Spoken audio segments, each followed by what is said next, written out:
Hi again, Shirish.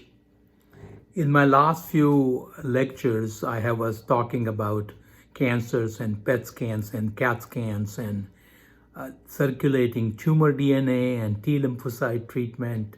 All of this is related to the physical elements and physical body. I want to divert back to the theology a little bit and talk about some of the stuff, a little bit expand on the things that I have spoken to you before. If you recollect, I was talking about how theology believes that there are three bodies: physical body that everybody is aware of, then there is an astral body, and inside that is a causal body. Astral body is a replica, exact duplication of physical body, and the causal body is actually a body which is the cause, and that's why it's called causal body. So I'm going to talk today a little bit about the chakras, as I mentioned in my last video. And I'm also going to talk about the astral elements or astral spine and the brain and the body. So let's begin. Everybody knows that there is a brain, but everybody doesn't know that the brain extends from medulla, which is the lower end of tapering end, and then it continues as a spinal column. So spinal cord is actually an extension of the brain itself. As brain has three coverings, the spinal cord has three coverings. There is a fluid which is circulating around it called cerebrospinal fluid, or CSF, which not only circulates around the brain, so-called lubricating, and also circulating out the spine. The spine actually ends at the sacral level, but there is some extension of the nerves below it. And the nerves are actually extension from the spinal column. So the nerves carry sensation from the various organs or various places back to the spinal column, going up the spine into the brain centers. And then the brain sends impulses as a order. So these are called afferent and efferent nerves. It is believed by Indian theology or Vedic religion that there is an astral brain, astral medulla, astral spine, and astral nerves. You might have heard about something called nadis, N-A-D-I-E-S, and there are literally 70,000 plus nadis that are described. But these nerves actually get combination of various areas of outgoing nerves. So a nerve might get one root from one area of the spine, combining with another root from another area, and maybe even a third root. And the combination actually becomes the nerve, which are called peripheral nerves. So in a theological way, there is an astral brain. And in a theological way, they have described three coverings of the spinal column. And then there are nerve plexuses. There are areas where spinal column appears to be swollen or enlarged.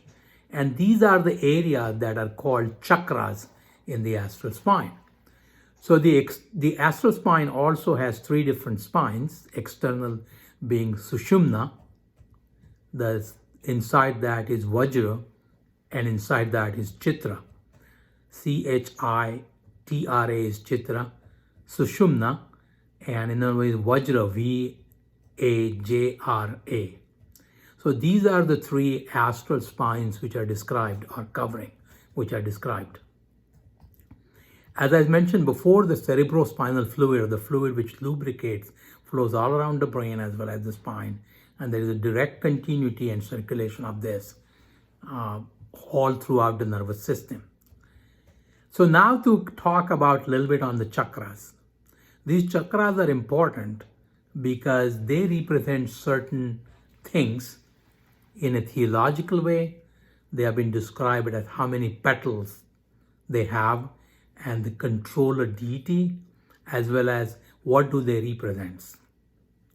So in an Indian theology, we always worship Ganesha or Lord Ganesh, and he is always first one to be worshipped in any kind of worship that is carried out, whether it is wedding, whether it is thread ceremony, whether it is, any Satyanarayan puja or anything.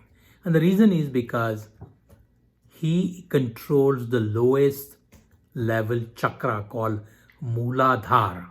People also feel that this may represent Prakriti. If you remember, there was a Purush and Prakriti. The Purush is spirit, the nature is Prakriti.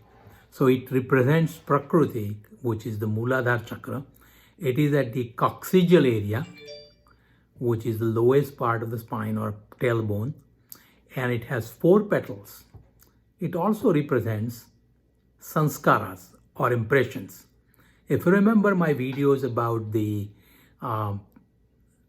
reincarnation and how an action leads to an impression, impression leads to desire, desire leads to an action, kind of circle of mind, you will remember that this particular sanskaras are impression, because of which we have reincarnation and we come back to fulfill certain impressions that we have collected over a period of time. So Mooladhara chakra, it is the lowest chakra in the entire spine. Some people call it, there are total 6 or 7 chakras, some people call it even more. But these are the nerve plexus or collection, and this is the lowest one in the coccygeal spine. So Ganesh or Lord Ganesh is the controller deity of it, and it has 4 petals and it represents samskara. So anytime when you are doing any kind of meditation or any puja or worshipping, this is the first Lord or first God that we worship, and that is the first place where we control it. Now you can imagine these chakra also represents certain other things. So the excretion would be the lowest level chakra, which is what it represents. I'm going to talk about all the chakras over a period of time. Most likely, some of them will be in my next videos. But I'm going to touch the next one, which is at the sacral level. The sacral level still has a whole spine. The coccyx does not have the spine. It just has some nerves coming out of it. But the sacral level has spine. And this nerve plexus or the chakra in that area is called Swadhisthana. Swadhisthana. And that has 6 petals, and it is representative, or it has a Rajoguna or Rajasaguna activating principle, which is the controller, and the Brahma, not the Brahman. Brahman is the ultimate God. Brahma is the creator of this universe. So Brahma, Vishnu and Mahesh are the trilogy. Brahma is the creator, Vishnu is the maintenance, Mahesh is the destroyer of the bad thing or the entire universe. So Brahmadev or Brahma is the creator of the universe. He represents that particular chakra, or he is the in charge of that chakra.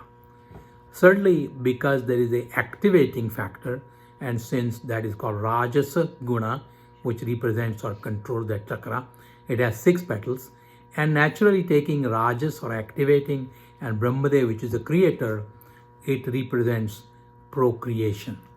So the Swadhisthana chakra is the procreation chakra. Swadhisthana chakra in charge is the Brahmadev, which is the creator of the universe, and it is controlled by Rajogun or the activating factor. So the 2 that I have talked so far, one is called Mooladhara, which represents samskaras or the impression from previous lives, and the control is Lord Ganesh, has 4 petals.